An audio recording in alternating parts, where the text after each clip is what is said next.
اس کا مقصد ڈیسائیڈ کرتا ہے. سر آپ نے دیکھا ہوگا اکثر ہمیں کچھ لوگ پسند نہیں آتے, ان کی پرسنالٹی سے ہمیں اختلاف ہوتا ہے. اگر وہ اچھا کام بھی کرے ہو نا, ہم یہ برداشت ہی نہیں کر پا رہے ہوتے اور ہم فوراً سے کریٹیسائز کرنا شروع کرتے ہیں. یہ والی تنقید بہت ساری وجوہات ہیں تنقید کرنے. میں نے جیسے عرض کیا نا کہ پرسنالٹی ایشوز آ جاتے ہیں, کمپیٹیبلٹی کے ایشوز آ جاتے ہیں. پھر جس ماحول میں آپ رہ رہے ہیں, جس انوائرمنٹ میں آپ رہ رہے ہیں, اس انوائرمنٹ کے خلاف اگر کوئی بات ہو گئی ہے, پھر آپ کے انٹرسٹ کے اگینسٹ اگر کوئی بات ہو گئی ہے, بالکل, تو یہ بہت ساری وجوہات اس میں بنتی ہیں. بہت ساری وجوہات. سر آپ بتائیے گا, میں نے جیسے ذکر کیا تنقید کرنی چاہیے لہجہ اتنا نرم ہو کہ ضمیر جاگ جائے, یا پھر ایسا ہونا چاہیے کہ انا جاگ جائے, تو کیسی تنقید کرنی چاہیے؟ میرا جو زندگی میں تنقید کے متعلق جو پرسیپشن ہے وہ میں یہ سمجھتا ہوں کہ بیسیکلی کسی کی غلطی کی سزا خود کو دینے کا نام جو ہے نا وہ تنقید ہے. وہ تنقید ہے. وہ اس لیے کہ آپ تنقید کرتے اس لیے کہ کسی نے غلطی کی اور آپ کو تکلیف پہنچی, تو اب آپ اس تکلیف کا اظہار جو ہے وہ کر رہے ہیں, تو بیسیکلی اس کی غلطی کو آپ اپنے آپ کو سزا دے رہے ہیں جب آپ تنقید کر رہے ہوتے ہیں. تو اچھا سر, تنقید تو کر رہے ہیں, لہجہ کیسا ہونا چاہیے؟ یہ بڑا ایک ضروری چیز ہے. لہجہ میں ذاتی طور پہ تنقید کی فیور میں بالکل بھی نہیں ہوں. اچھا, تنقید نہیں کرنی چاہیے؟ نہیں, اس میں میرا ایک اپنا پرسیپشن ہے زندگی میں. میں چاہتا ہوں کہ جو چیزیں ہیں اس کی اویئرنیس آپ اس طریقے سے پریزنٹ کریں کہ اگلے بندے کو جو اس کی مسٹیک ہے وہ خود اس کو ریلائز کر لے. کیونکہ آپ جب اس کو دیکھیں, اب میں ادھر بیٹھا ہوا ہوں, میرے سامنے دو شخصیات, تیسری آپ ہیں, میرے لیفٹ سائڈ پہ جو محترمہ بیٹھی ہے, مجھے ان کا ہرگز ادارت پراپرلی نہیں ہو رہا کہ انہوں نے کیا ڈریسنگ کی ہوئی ہے, کس طرح کی ہوئی ہے, تو میں اس اینگل سے ان کو دیکھ ہی نہیں پا رہا. ٹھیک ہے. تو اسی طریقے سے جب جو بندہ کوئی غلطی کرتا ہے, مسٹیک کرتا ہے, سارے پہلو اٹ از ناٹ نیسسری کہ اس کے سامنے سارے کے سارے اجاگر ہوں. ٹھیک ہے.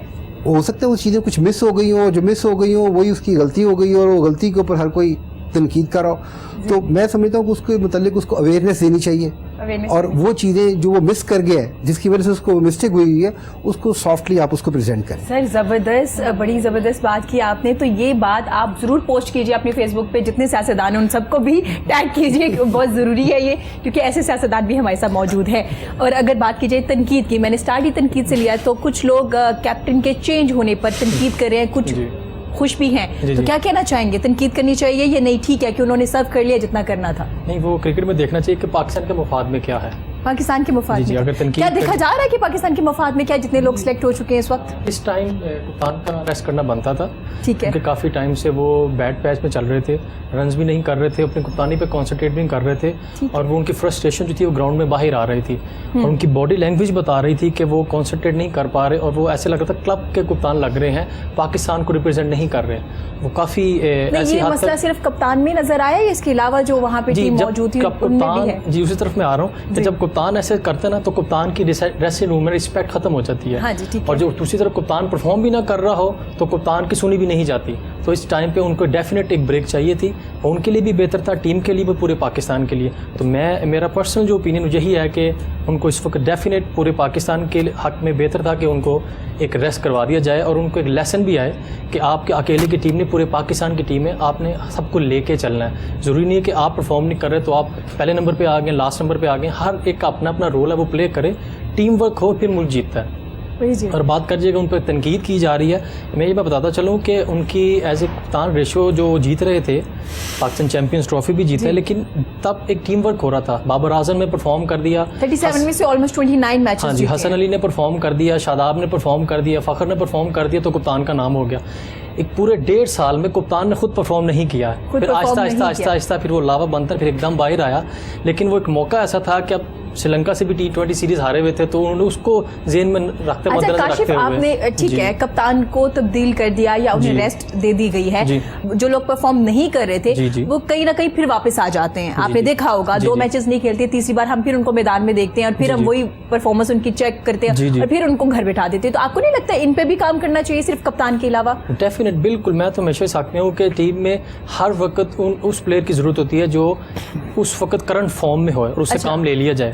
اگر ڈومیسٹک میں پرفارم کر رہا ہے اس کو فٹافٹ ٹیم کا حصہ بنا دے, تاکہ وہ ملک کو اچھے لیول پہ سرو کرے اور ٹیم جیتے, نہ کہ ایک جگہ سب کسی کی جگہ ٹیم میں پکی بالکل بھی نہیں ہے. سر کپتان کی بات ہو رہی ہے, انہوں نے کہا کہ پرفارمنس اچھی نہ ہو کپتان بدل دیا جاتا ہے. آپ کو کیا لگتا ہے کہ سیاست میں پرفارمنس اچھی نہ ہو کپتان بدلنا چاہیے یا ٹیم بدل دینی چاہیے؟ دیکھیں ہر چیز کا نا ایک اپنا اینگل ہے. ٹھیک ہے. اور جہاں تک کرکٹ کی بات ہے تو اگر ہم کرکٹ کی بات کریں تو میں سمجھتا ہوں کہ ہماری پوری پاکستان ٹیم کے اندر جس چیز کا فقدان ہے جو ابھی تک ہم نے نہیں کی ہوئی ہے, اس کے اندر ایک ایسی پوسٹ ان کو کریٹ کرنی چاہیے جو پرسنالٹی بلٹ اپ کرے, اور جس کا کام صرف یہ ہو کہ جو کیپٹن ہو اور باقی جو ٹیم ہو اس کی پرفارمنس کو انالیسس کر کے, اینالائز کر کے وہ اس کو بتائے کہ یہ اس میچ کے اندر آپ کی یہ کمزوری رہی ہے, نیکسٹ میں آپ نے اس کو امپروو کرنا ہے, یہاں پہ آپ نے پراپر نہیں بولا, نیکسٹ ٹائم آپ نے اس کو ایسے بولنا ہے. تو اگر یہ چیز ایڈ ان ہوتی جائے گی تو ڈیفینیٹلی جو کیپٹن ہوگا یا جو بھی بندہ ذمہ دار ہوگا اس کی پرفارمنس بہتر ہوتی جائے گی. اسی طریقے سے اگر آپ سیاست کی بات کرتے ہیں تو ہمارے ملک کا جو ہے نا وہ ڈائلیما بڑا عجیب و غریب سا ہے. ہم مثالیں جو دیتے ہیں تو ہم برٹش پارلیمنٹ کی ایگزامپلز دیتے ہیں, اور برٹش پارلیمنٹ ایک ایسی پارلیمنٹ ہے جس کا جو کانسٹیٹیوشن ہے وہ ان رائٹنگ نہیں ہے, لیکن ان کی مورل گراؤنڈز اتنی ہائی ہیں کہ اگر کسی سے کوئی غلطی ہو جائے, کوئی مسٹیک ہو جائے تو مورل گراؤنڈز کے اوپر آ کے وہ کہتا ہے جی میں اپنا ریزائن سبمٹ کرتا ہوں. ہمارے ملک کے اندر اتنے بڑے انسیڈنٹ ہو جاتے ہیں, پولیٹیشین سے اتنی بڑی غلطیاں ہو جاتی ہیں, لیکن ہر بندہ اپنے آپ کو منوانے کے اوپر وہ جو ہے نا اپنی ساری کی ساری توانائیاں صرف کر دیتا ہے کہ جی یہ لہٰذا یہ وجوہات تھی, اسے میرا کوئی قصور نہیں ہے. میں کہتا ہوں کہ انسان کو جب تک ہمارے کلچر کے اندر یہ چیز پروان نہیں چڑھے گی کہ اپنی غلطی کو سبمٹ کرنا اور اس کے بعد اس کو انالائز کرنا اور اس کو ایڈمٹ کرتے ہوئے کہ جی یہ میرے ڈپارٹمنٹ کی یہ غلطی ہے, میں سمجھتا ہوں کہ مجھے تمام سیاستدانوں کے لیے میں کسی ایک کے لیے نہیں کہہ رہا, ایک پارٹی کے لیے نہیں کہہ رہا, کسی ایک پارٹی, سب کے لیے کہہ رہا ہوں. جب تک ہمارے ملک کے اندر یہ کلچر پروان نہیں چلے گا تب تک ہم اس کے اندر بہتری نہیں دے سکتے, چیزیں اسی طریقے سے ہوتی جائیں گی. ٹھیک ہو گیا. تو زیرک آپ سے بھی پوچھنا چاہوں گی, جب آپ سنگنگ میں آئے, ہر فیلڈ میں تنقید کیا جاتا ہے جب نئے لوگ آتے ہیں, کبھی سینئر کر رہے ہوتے ہیں اور کچھ تو جونیئر بھی ایسے ہوتے ہیں جن میں بالکل ادب نہیں ہوتا, وہ بھی اپنے سینئرس کو کوئی اتنا اچھا نہیں سمجھ رہے ہوتے. تو آپ کو بھی تنقید کا سامنا کرنا پڑا یا نہیں؟ ایسا نہیں ظاہر ہے, ڈیفینیٹلی میں بھی اسی معاشرے کا حصہ ہوں, تو مجھے بھی ایسے ہی حالات, لیکن یہ کہ میں تو تنقید سے سیکھتی ہوں, میں مائنڈ نہیں کرتی. میں کہتی ہوں شاید جو کوئی اگر مجھ سے جونیئر بھی مجھے کچھ کہہ رہا ہے تو شاید میرے حق میں وہ بہتر اور مجھے ترقی کے اور راستے ملیں, آگے میرے لیے اور منزلیں جو ہیں وہ کریٹ ہوتی جائیں. تو میری ایک الگ تھنکنگ ہے. میں تو چاہتی ہوں کہ اگر تنقید ہو رہی ہے تو اس کو مائنڈ کرنے کے بجائے کھلے وسیع ذہن سے اسے ایکسیپٹ کرنا چاہیے. ہاں جی, اور ماننا چاہیے کہ شاید بھائی ہو جو لگ رہا ہے لوگوں کو کچھ ایسا ہے تو اس کو فالو کر کے اس کو ختم کرنا چاہیے. آپ کو نہیں لگتا ضرورت سے زیادہ تنقید؟ ہاں, وہ پھر غصہ آتا ہے, بندہ ہو جاتا ہے. نہیں ہوتا ہے ایسا بھی ہوتا ہے, بعض دفعہ بندہ ہائپر ہو جاتا ہے کہ یار یہ کیا میرے پیچھے پڑ گئے, ہے نا. لیکن یہ کہ بس یہ کیا کریں, معاشرہ ایک ایسا ہے اور کچھ فیلڈز ہے, ہر فیلڈ کی اپنی اپنی ریکوائرمنٹس اور اپنے اپنے طریقے کار ہیں. لیکن یہ ہے کہ ہائپر ہونے کی بجائے اسے کہہ دو اچھا بھائی تیرا بھلا, جان جڑے. یہ وہ کہتے ہیں نا ایک خاموشی سے ہوتے ہیں, وہ والی بات آپ نے کی ہے. سر آپ سے پوچھنا چاہوں گی, ماشاءاللہ سے گورنمنٹ کے ڈفرینٹ ڈپارٹمنٹ میں آپ نے سرو کیا, اس کے ساتھ ساتھ شاعری کی اور اتنا نام بنایا, غزلیں, نظمیں, سر کیسے سب کچھ ساتھ ساتھ لے کے چل رہے تھے؟ ذمہ داریاں زیادہ تھیں.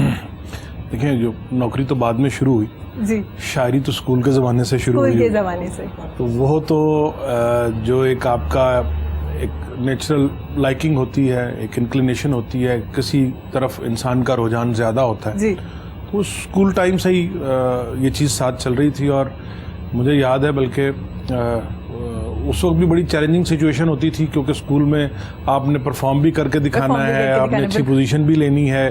گھر والوں کا یہ اصرار ہوتا تھا کہ بھائی تم جو مرضی کرو, ہمیں رزلٹ اچھا چاہیے, ہمیں یہ نہیں ہو کہ جناب آپ فیل ہو کے گھر آ گئے ہوں. اور تو الحمدللہ یہ کہ میڈیکل کالج میں ایڈمیشن ہوا تو شاعری اس وقت بھی ساتھ ساتھ چلتی رہی. MBBS کیا, پھر اس کے بعد سول سروسز میں آئے, تب بھی شاعری, بلکہ میں ابھی MBBS کے فائنل ایئر میں تھا جب یہ میری پہلی کتاب چھپی تھی. تو اس کے بعد سول سروسز میں آ گئے, پہلے پروونشل سروس جوائن کی, پھر اس کے بعد سینٹرل سروسز میں آ گئے. تو شاعری تو وہ جیسے آپ کے باقی شوق ہوتے ہیں یا باقی چیزیں ہوتی ہیں وہ ساتھ ساتھ چلتی رہیں. لیکن جو جن ڈفرینٹ چیلنجنگ اسائنمنٹس پہ, بہت ساری چیلنجنگ اسائنمنٹس پہ کام کیا, بلکہ ابھی بھی جس اسائنمنٹ پہ ہوں وہ ان اٹ سیلف بہت بڑی ایک چیلنجنگ اسائنمنٹ ہے ریلوے کے حوالے سے. نہیں سر, کافی تبدیلی آ رہی ہے وہاں پہ, کافی تبدیلی ہر طرف بھی آ رہی ہے جی, بیٹھے ہوئے. تو اس میں مجھے یہ ہوا کہ اس میں مجھے یہ جو میرا وہ ایک انٹرسٹ تھا شاعری کا, میں آئی مسٹ ایڈمٹ کہ مجھے اس نے بہت زیادہ ہیلپ کیا, کیونکہ وہ آپ کی ایک پرسنالٹی ڈیولپمنٹ میں یا آپ کا جو ایک ایٹیچیوڈ ڈیولپمنٹ ہوتی ہے اس کے اندر آپ کی جو رجحانات ہوتے ہیں ان کا بہت بڑا عمل دخل ہوتا ہے. صحیح. تو وہ اس حساب سے آپ چیزوں کو سمجھتے ہیں. ابھی وہ تنقید کی بھی جب بات ہو رہی تھی تو ہم ادب میں یا شاعری میں جب ہم تنقید کا لفظ استعمال کرتے ہیں تو اس کے معنی بالکل بدل جاتے ہیں, بڑے ڈفرینٹ ہوتے ہیں, کیونکہ ادب جو ہے اس کی ایویلویشن اس وقت تک ہو ہی نہیں سکتی جب تک کہ اس کے دور کا اس عہد کا جو نقاد ہے جی وہ اس کی اس فن پارے کی یا اس آرٹ کی پراپر اس کی جگہ کو ڈیسائیڈ نہیں کرتا کہ یہ کس سطح کا آرٹ ہے. کیونکہ جو ایک شاعر ہے یا جو ایک ادیب ہے یا ایون پینٹر ہے جی وہ تو جو بھی تخلیق کرے گا وہ اس کے نزدیک وہ ماسٹر پیس ہے, کیونکہ وہ اس کی اپنی تخلیق ہے. اب جو اس فن کو سمجھنے والے ہیں یا اس فن کی کتنی ایکسیپٹیبلٹی ہے سوسائٹی کے اندر, یہ دو عوامل ہیں. ایک فن کی جیسے گلوکاری ہے, اب ایک تو جو گلوکار جو ہے وہ بہتر سمجھ سکتا ہے کہ اس کا جو ٹیکنیکل اسپیکٹ ہے وہ کیا ہے, سر کہاں لگ رہا ہے, جگہ کون سی ہے, وہ راگ ہے یا نہیں ہے, یہ اس کی ٹیکنیکل اسپیکٹس آ گئے. لیکن ایک اس کا دوسرا پہلو ہے اس کی ایکسیپٹیبلٹی عوام میں. یعنی بہت سارے گانے, بہت سارے گیت ایسے ہوں گے جو شاید سر میں نہیں ہوں گے یا راگ میں نہیں ہوں گے لیکن لوگوں میں بہت مقبول ہیں, لوگوں میں بہت پاپولر ہیں. تو یہ دو تین چیزیں ہوتی ہیں جو کسی بھی ادب کو اور فن پارے کو مشہور کرتی ہیں. شہرت, اب اس شہرت کی بنیاد کے اوپر وہ جو نقاد ہے جو ایویلویٹ کرنے والا ہے وہ اس کی اصل یا صحیح جگہ کا تعین کرتا ہے کہ کیا واقعی یہ فن پارا اس قابل ہے کہ یہ کلاسکس میں شمار ہو سکتا ہے یا نہیں. تو ہمارے ہاں بھی ادب ہے, افسانے ہیں, ناول ہے, جب تک وہ یا شاعری ہے جب تک وہ ایک عہد چل رہا ہوتا ہے وہ سب اس کی ٹرانس میں ہوتے ہیں. ٹھیک ہے. لیکن جب وہ دور گزر جاتا ہے تو اس کے بعد اس کو ایویلویٹ کیا جاتا ہے کہ کیا فن کے لحاظ سے یہ چیز واقعی اس کا, جیسے غالب کے اگر ہم مثال لیتے ہیں تو غالب کے اپنے زمانے میں یا میر تقی میر کے اپنے زمانے میں وہ لوگ بہت زیادہ پاپولر نہیں تھے, وہ لوگ بہت زیادہ مشہور نہیں تھے. ہو سکتا ہے کہ ایک تو خیر میڈیا نہیں تھا یا اس طرح کی وہ پروجیکشن نہیں تھی, دوسرا ویسے بھی کہ اس کا جو اثر ہوتا ہے وہ بڑی دیر بعد ہوتا ہے. تو غالب کو جو ایویلویٹ کیا گیا وہ الطاف حسین حالی نے جب اس کی حالات زندگی پہ وہ پوری ایک کتاب لکھی یادگار غالب کے نام سے, اور پھر اس نے غالب کی شخصیت کی مختلف جہتیں لوگوں کے سامنے لائی, تو وہ غالب کی پرسنالٹی اور اس کی شخصیت کا ایک طلسم جو ہے وہ ڈیولپ ہوا. تو یہاں تنقید جو ہے پازیٹیو ایک معنی میں, وہ اس کو بھی ہم تنقید کہیں گے, وہ بھی اس تنقید کا پارٹ ہے, جو تنقیدی ادب ہے اس کا پارٹ ہے. اور اسی طرح وہ تنقید جس میں آپ کسی کی فنی خامیاں یا اس کی نشاندہی کرتے ہیں کہ یہاں یہ اس سطح کی یہ چیز نہیں ہے جس کو جتنی پذیرائی ملی ہے. اور وقت کے ساتھ ساتھ ہمیں یہ ثابت بھی ہوتا ہے کہ کچھ شاعر یا گلوکار یا اپنے زمانے کے بڑے پاپولر لوگ ہوتے ہیں لیکن with the passage of time ان کی شہرت جو ہے وہ زوال پذیر ہو جاتی ہے. اس کی وجہ یہ ہے کہ جو ان کا فن جو انہوں نے تخلیق کیا ہوتا ہے اس میں اتنی جان نہیں ہوتی. وہ کسی نہ کسی بیساکھی کے سہارے یا کسی نہ کسی جیسے میڈیا کا وہ ہو گیا یا وہ مشہور تو ہو جاتا ہے, مقبول ہو جاتا ہے, لیکن اس مقبولیت کو دوام بخشنے کے لیے اس کے اندر کوئی جان ہونی ضروری ہے. تو یہاں پہ میں ذکر کروں گی, آپ نے سوشل میڈیا پہ بہت سے شاعر دیکھے ہیں, تو ان کے بارے میں کیا کہنا چاہیں گے؟ آپ کافی لکھ رہے ہیں اور کچھ شاعر ایسے بھی آئے ہیں, آپ نے دیکھے بھی ہوں گے ویڈیو, جان ایلیا کو بھی کافی زیادہ وہ کر رہے ہوتے ہیں, کاپی کر رہے ہوتے ہیں. اصل میں وہ آج بھی ایک بات ہو رہی تھی کہیں, ہمارے ہاں بدقسمتی یہ ہے کہ وہ ایک بھیڑ چال شروع ہو جاتی ہے. ہم فلم انڈسٹری کی بات کریں, اب ایک زمانہ تھا کہ پاکستان کی اپنی فلم انڈسٹری بڑی زبردست فلم انڈسٹری تھی, سال کی سینکڑوں فلمیں بنتی تھیں, لوگ دیکھتے تھے, اچھی فلمیں بنتی تھیں, سبق آموز فلمیں بنتی تھی. پھر کیا ہوا کہ اس میں پاپولیرٹی کا ایلیمنٹ آ گیا, اس میں کمرشلزم کا آ گیا کہ جی اچھا یہ اس ٹائپ کی فلم جو ہے نا یہ زیادہ بزنس کر رہی ہے. تو وہ جو ایک معاشرے کا جو ایک اصلاحی پہلو تھا وہ آہستہ آہستہ اس میں سے دور ہوتا گیا. وہ مولا جٹ ٹائپ کی فلمیں بننی شروع ہوئی, پھر جو دھڑا دھڑ آپ نے ہر طرح کے گینگسٹر کو جو ہے وہ ہیرو بنا کے پیش کر دیا. ایک دفعہ بوم پہ گئی ہر چیز, لیکن اس کے بعد اس کا نتیجہ یہ ہوا کہ آج پاکستان کی فلم انڈسٹری کا کہیں نام. اچھا یہی حال آپ کا سٹیج کے ساتھ ہوا. آغا حشر کاشمیری سے آپ سٹارٹ کریں, بر صغیر پاک و ہند میں سٹیج کی کتنی شاندار اور کتنی بھرپور روایت تھی, کتنے اچھے اچھے ڈرامے سٹیج ہوئے, لوگ فیملیز کے ساتھ جا کر بیٹھتے تھے, سٹیج کی پرفارمنس کو انجوائے کرتے تھے. لیکن وقت کے ساتھ ساتھ جب وہ کمرشلزم کا دور آیا تو سٹیج کا وہ برا حال ہو گیا کہ لوگوں نے فیملیز کے ساتھ جانا چھوڑ دیا, سوائے لچر پن کے اور سوائے گالیوں کے سٹیج پہ کچھ نہیں رہا. اس زمانے میں بھی وہ لوگ بہت پاپولر ہوئے, اس سٹیج نے بہت پیسہ کمایا, لیکن اس کا نتیجہ کیا ہوا کہ وہ اس کے خلاف ایک ریئیکشن سٹارٹ ہوا, اور آج آپ کا سٹیج بالکل زیرو ہو گیا, ختم ہو گیا. ابھی پھر کوئی تھوڑی بہت اگر اٹریکشن یا اٹینشن گین ہوتی ہے تو انور مقصود کا کوئی ڈرامہ پرانا انگن ٹائپ یا اس طرح کا آ گیا, اس کو لوگ پھر پریفر کرتے ہیں جا کے فیملیز کے ساتھ دیکھنا, اور ادروائز کوئی بندہ سٹیج نہیں دیکھتا. بالکل ایسا ہی ہے. اب بدقسمتی سے یہی حال ہمارا شاعری کے ساتھ ہو رہا ہے کہ شاعری میں آپ نے فیض صاحب, فراز, احمد ندیم قاسمی, قتیل شفائی, اتنے بڑے بڑے نام آپ کو نظر آتے ہیں ماضی قریب میں. ایون موجودہ دور میں بھی فراز صاحب کے بعد بھی بہت بڑے بڑے جو فنی لحاظ سے جن کو میں سمجھتا ہوں کہ پختہ لوگ ہیں یا بڑے لوگ ہیں, عباس تابعی صاحب کا نام ہے, دوسرے جو انڈیا میں عرفان صدیقی صاحب بہت ہو گئے ہیں, اور بہت سارے لوگ. لیکن اب جب کمرشلزم کا اس میں ایلیمنٹ آ گیا, اب ایک چیز اس میں ہے مشاعرہ. اچھا, مشاعرہ جب تک تو وہ صرف شائقین فن تک رہا, جو لوگ شعر سننے کے لیے آتے تھے مشاعرہ, اس سے اپنی کوئی حظ اٹھاتے تھے, اس وقت تک تو اس میں کوالٹی کا ایلیمنٹ رہا. جب اس کے اندر کمرشلزم آ گیا, اس میں ایڈز آ گئیں, اس کے اندر اسپانسرشپس آ گئیں, اس میں سوشل میڈیا کا آ گیا کہ جی اچھا فلاں بندہ جو ہے وہ سوشل میڈیا پہ اس کی ویڈیوز کی اتنی لائکس آ رہی ہیں, اس لیے اس کو بلایا جائے, تو آپ نے کوالٹی پہ کمپرومائز. اچھا نہیں سر, تو آپ کیا کہیں گے کہ مشاعرے نے شاعری کو نقصان پہنچایا؟ اس وقت جو حالات ہیں اس میں یہی لگ رہا ہے, لیکن اگین پھر وہی بات آ گئی, اب ہم یہ نہیں کہہ سکتے کہ سٹیج نے اداکاری کو نقصان پہنچایا. ٹھیک ہے, وہ تو آپ نے سٹیج کو جس طرف لے گئے, جس سمت لے گئے, اس نے بیڑا غرق کر دیا. ہاں بالکل. فلم نے آرٹ کو نقصان نہیں پہنچایا. فلمیں آج بھی ہالی ووڈ میں فلمیں بن رہی ہیں, بالی ووڈ میں فلمیں بن رہی ہیں, بڑی اچھی آرٹ فلمیں بن رہی ہیں, بڑی اچھی فلمیں بن رہی ہیں. تو فلم ان اٹ سیلف ایسی چیز نہیں ہے, یا سینما ایسی چیز نہیں ہے کہ جس نے اداکاری کو یا آرٹ کو نقصان پہنچایا. آپ نے سینما کو جس پرپز کے لیے یوز کرنا شروع کر دیا وہ نقصان دہ ہے. تو مشاعرے کو اب جس مقصد کے لیے استعمال کیا جا رہا ہے اس نے آپ کی کوالٹی ایلیمنٹ کو کمپرومائز کیا ہے. لیکن جو شاعر ہیں, جو نیچرلی شاعر ہیں, اور جن کا اس چیز کو وہ بہت زیادہ پرائرٹی نہیں دیتے, ظاہر ہے پرائرٹی تو آپ شہرت کسے اچھی نہیں لگتی, پیسہ کسے اچھا نہیں لگتا, ہر بندے کو اچھا لگتا ہے, لیکن آپ نے یہ ڈیسائیڈ کرنا ہے کہ آپ نے شہرت کمانی ہے, پیسہ کمانا ہے صرف, یا آپ نے کوئی کوالٹی کنٹریبیوشن بھی کرنی ہے ادب کی. تو وہ لوگ بھی موجود ہیں جو کوالٹی کنٹریبیوشن کر رہے ہیں. کوئی ایکنالج کرتا ہے, ٹھیک ہے, نہیں کرتا تو وقت یا جو وہ تنقید والی جو ہم نے بات کی کہ نقاد جو ہے وہ الٹیمیٹلی اس کو کسی نہ کسی معیار تک اس کو ایکنالج ضرور کرے گا. میں ایک صرف چھوٹا سا واقعہ میر صاحب کے زمانے کا وہ سنانا چاہوں گا, گفتگو لمبی ہوگی. میر تقی میر کے زمانے میں بھی پاپ پوئٹس تھے, بہت پاپولر پوئٹس تھے.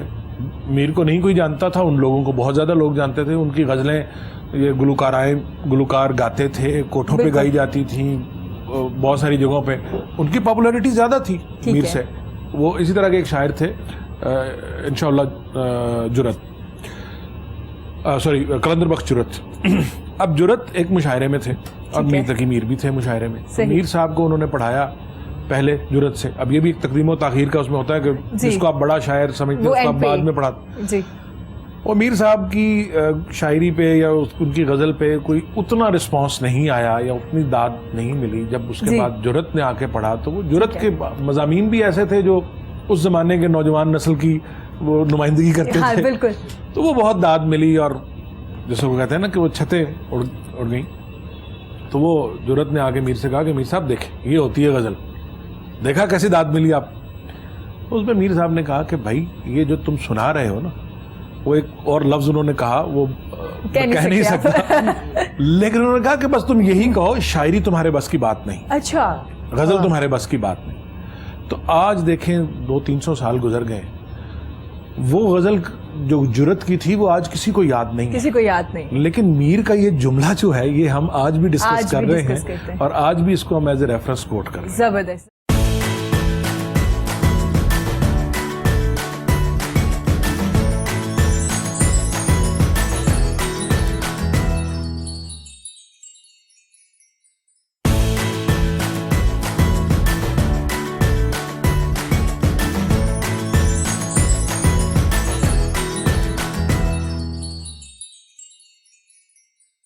کچھ لوگ شہرت کے لیے آ رہے ہیں جن کی لائن تھوڑی ہٹ ہو جاتی ہے, ہم دیکھتے ہیں سوشل میڈیا پہ, ہم ان کو بلا لیتے ہیں کیونکہ ان کے فالوورز بہت زیادہ ہیں, ہم بھی فیمس ہو جائیں گے, ہمارا مشاعرہ بھی. تو سر آج جو سیاستدان آ رہے ہیں شہرت کے لیے آ رہے ہیں یا کام کرنے کے لیے آ رہے ہیں سیاست میں؟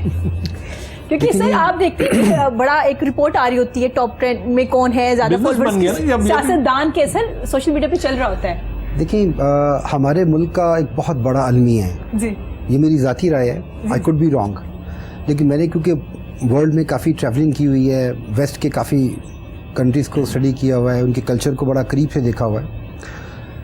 ہمارے یہاں پہ جو ہے نا کوئی بھی جو کام ہوتا ہے نا وہ بغیر فاؤنڈیشن کے کرنا ہم شروع کر دیتے ہیں. ٹھیک ہے. ابھی شکیل صاحب فرما رہے تھے جیسے شاعری کے متعلق مختلف چیزوں کے متعلق, اگین مجھے مثال ویسٹ کی دینی پڑتی ہے کیونکہ ویسٹ میں سمجھتا ہوں ہم سے آج بھی کم از کم کوئی 150-200 سال ایڈوانس ہے ذہنی طور پہ. اس میں سر کوئی شک نہیں ہے. وہاں پہ آپ ان کا آرٹ دیکھ لیں, آپ ان کا کلچر دیکھ لیں, آپ ان کا میوزک دیکھ لیں, آپ ان کا ڈرامہ دیکھ لیں, ان سب کی باقاعدہ پراپر سوسائٹیز بنی ہوئی ہیں اور وہ ایسی ایک ہیچریز ہے کہ اس ہیچری میں سے چیزوں کو وہ پک کرتے ہیں اور پھر پوری ٹریننگ کرنے کے بعد آہستہ آہستہ آہستہ آہستہ اسٹیپ بائی اسٹیپ کے اندر بندہ وہاں پہ پہنچتا ہے. ہمارے ملک کے اندر جو ہے اس طرح کی تو وہ چیزیں نہیں ہیں. ٹھیک ہے, بس بندے نے کوئی ایسا کام کیا جیسے وہ بتا رہے ہیں کہ میر کے مقابلے میں دوسرا شاعر آیا تو ہم نے جو ایک ٹریڈیشنل بندہ ہے جس کی بیس بنی ہوئی ہے ہم اس کو بھول کے ایک ایسے بندے کو جو وقت کا فائدہ اٹھاتے ہوئے کوئی نہ کوئی ایسی بات کر کے ہم نے کہا جی واہ جی واہ کمال کر دیا, چونکا دیا. لیکن یہ بات کو بھول جاتا ہے کہ یار اس کی دیکھو پوری زندگی لگ گئی ہے اس کو سیکھنے کے لیے اور سارا کچھ وہاں پہ پہنچنے کے لیے, اور ایک بندہ جو بیس لیس ہے جس کی بیس ہی نہیں ہے وہ اتنے ہیش ٹیگ آ گئے یا اتنے فالوورز آ گئے, اتنے دیکھنے والے آ گئے. ہمارے پاکستان کا جو کمپیریزن ہے دنیا کے کسی ملک کے ساتھ ہم نہیں کر سکتے کیونکہ ہم نے یہاں پہ معیاری سوشل میڈیا کو بنا لیا. اور سوشل میڈیا کے اندر آپ جو مرضی اس کے متعلق کہہ دیں, لوگ کہیں گے یار دیکھو یہ جو لکھا ہوا ہے نا کچھ نہ کچھ تو بات ہے. سر سوشل میڈیا نے بڑا رول ادا کیا اس الیکشن میں. آپ نے دیکھا تھا لوگ وہیں پہ الیکشن میں ووٹ کاسٹ کرتے تھے کہ آپ اپنا ووٹ کس کو دیں گے, وہاں پہ ڈیسیژن آ رہے تھے باقاعدہ. اخلاقیات پہ بہت بڑا جی میں گزارش کر رہا ہوں. اور دوسرا جو آپ بات کر رہے تھے نا کہ جیسے کرکٹ کے اندر ایک بندہ چلا گیا اب دوسرے کی آنے کی گنجائش, دیکھیں جو پرماننٹ دوام ہے نا وہ صرف اور صرف اللہ رب العزت کی ذات کو ہے. اس کے علاوہ دنیا کی کوئی مجھے ایسی ہستی بتا دیں, نبی صلی اللہ علیہ وسلم, صحابہ اکرام جو ہمارے ہیں یا خلفائے راشدین جن کو ہم آج بھی اسٹڈی کرتے ہیں, کسی کی ذات کو نہیں ہے سوائے اللہ کی ذات کو دوام ہے.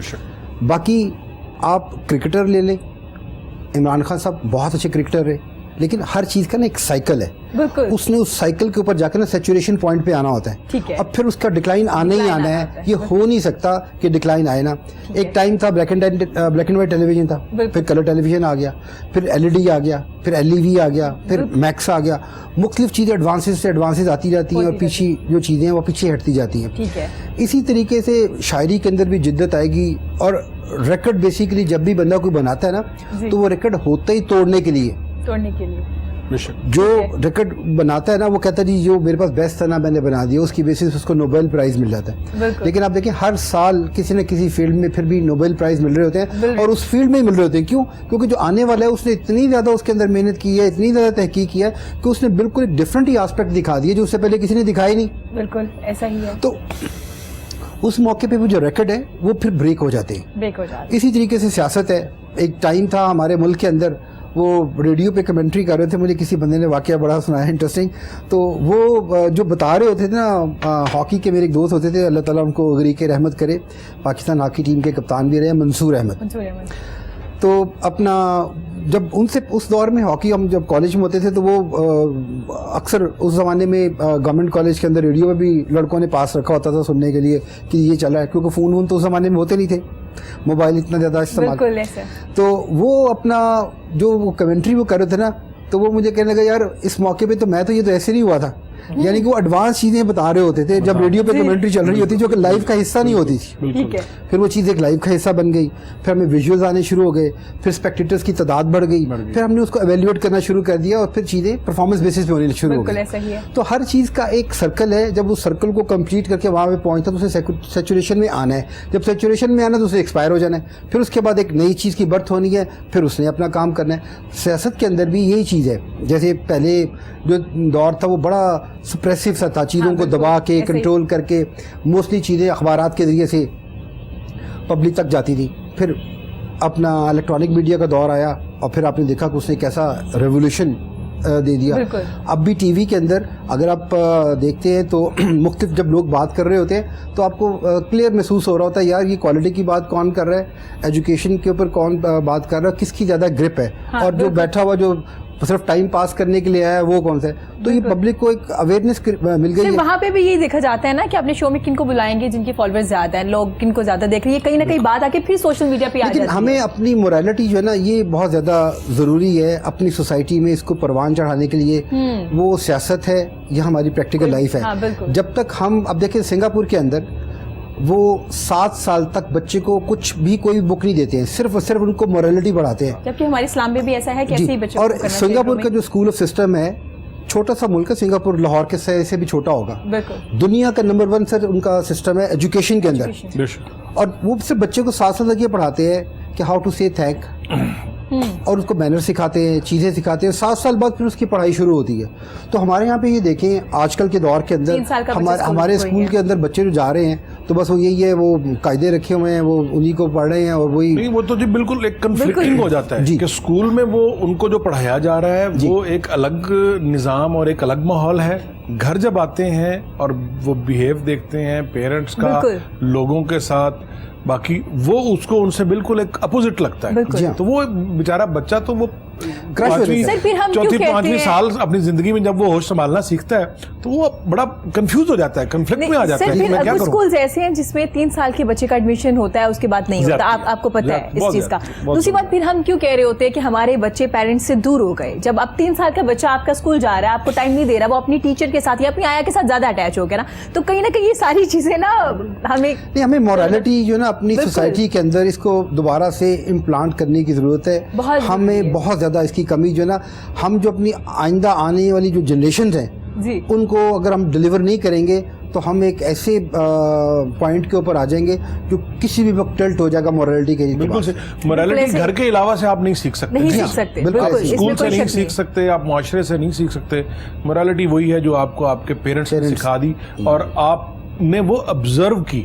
صرف یہ نہیں کہ انہوں نے بتا دیا اور آپ نے سن لیا. آپ مطلب میں نے جس طرح سے اپنے والد کو دیکھا ہے یا والدہ کو دیکھا ہے تو میں نے اس چیز سے زیادہ اثر لیا کہ وہ ان کا بیہیو کیا تھا, بالکل وہ کرتے کیا تھے. بالکل ایسے ہی ہے. جی بات کریں گے اب T20 کے لیے. آسٹریلیا کے لیے ٹیم سلیکٹ ہو چکی ہے, لوگ خوش ہیں, پروگرامز میں بھی بات کر رہے ہیں کہ ینگسٹر کو موقع مل چکا ہے. تو کیا کہیں گے آپ, اچھا ہو گیا, نئے لوگ آگے آ رہے ہیں؟ بہت ہی بہترین ہوا ہے, جس کا پچھلے 1 سال سے انتظار تھا کہ وہ لوگ جو کنٹینیوسلی ڈومیسٹک میں پرفارم کر رہے ہیں اور وہ بیتاب ہے پاکستان کے لیے پرفارم کرنے کے لیے. اس میں خوش دل شاہ کا نام آیا ہے, محمد عرفان نے کم بیک کیا ہے, اور اللہ مغفرت فرمائے عبدالقادر صاحب کے ان کے بیٹے عثمان قادر صاحب, اس کا پہلی دفعہ نام آیا ہے.